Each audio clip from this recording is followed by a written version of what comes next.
ରାଜେଶର ମା ଆଉ ସ୍ତ୍ରୀ ଖୁବ୍ ଜୋରରେ ଝଗଡ଼ା ଲାଗିଛନ୍ତି। ରାଜେଶ ଯେତେବେଳେ ଅଫିସରୁ ଆସି ଘରେ ପହଞ୍ଚି ଉଭୟ ନିଜ ପକ୍ଷ ରଖିବା ଆରମ୍ଭ କରିଛନ୍ତି।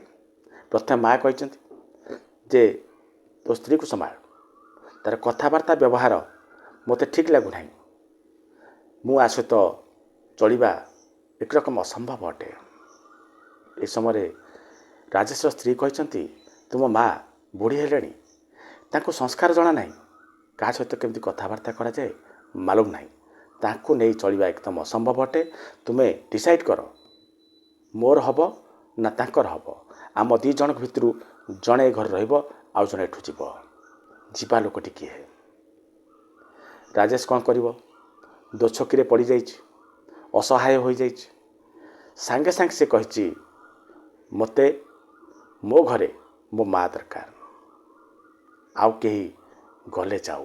ଏହାପରେ ସାଙ୍ଗେ ସାଙ୍ଗେ ରାଜେଶ ସ୍ତ୍ରୀ କ'ଣ କରିଛି, ତା ରୁମ୍କୁ ଚାଲିଯାଇଛି। ରାଜେଶର ମା ମଧ୍ୟ ଖୁସି ଖୁସି ନିଜ ରୁମ୍କୁ ଯାଇଛନ୍ତି। ଏହାପରେ ରାଜେଶର ସ୍ତ୍ରୀ ଯାଇ ପୁରା ଜିନିଷପତ୍ର ସଜାଡ଼ିଛି, ଶାଢ଼ୀ ପିନ୍ଧି ସାରିଛି।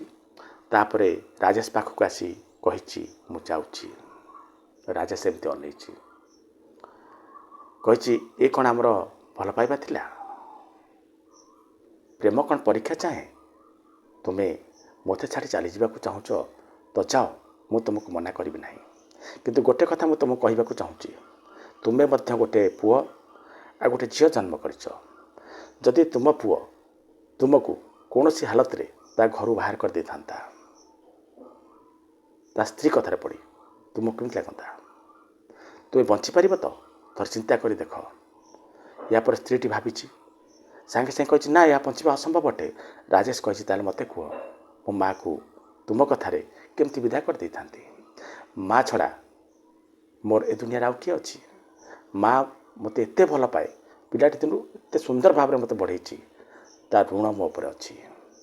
ମୁଁ ଚାହିଁଲେ ବି ମାଆକୁ ମୋ ପାଖରୁ ଦୂରେଇ ପାରିବି ନାହିଁ। ତୁମେ ମୋତେ କୁହ, ମା ମୋର କେତେ ଦିନର ଅତିଥି? ଆଉ 4-5 ବର୍ଷ ପାଇଁ ସେ ଆମ ପାଖରେ ରହିବ, ଆଉ ଅତି ବେଶୀରେ 10 ବର୍ଷ ରହିବ। ତାପରେ ଆମେ ଚାହିଁଲେ ବି ମାଆକୁ ଖୋଜି ପାଇବା ନାହିଁ। ମାଆର ସ୍ନେହ ଟିକେ ଆମେ ପାଇପାରିବା ନାହିଁ।